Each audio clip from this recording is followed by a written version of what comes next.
Traveling with someone is way different experience than solo travels. Whether you decide to travel with your best friend, boyfriend, sister, or just a colleague, it is way better because two heads are always better than one.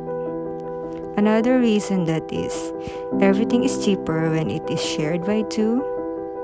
Two smart thinking heads are better than one.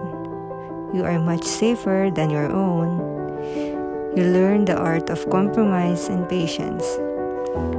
You nurture a relationship and take it to a whole new level. And you get to be yourself and share yourself.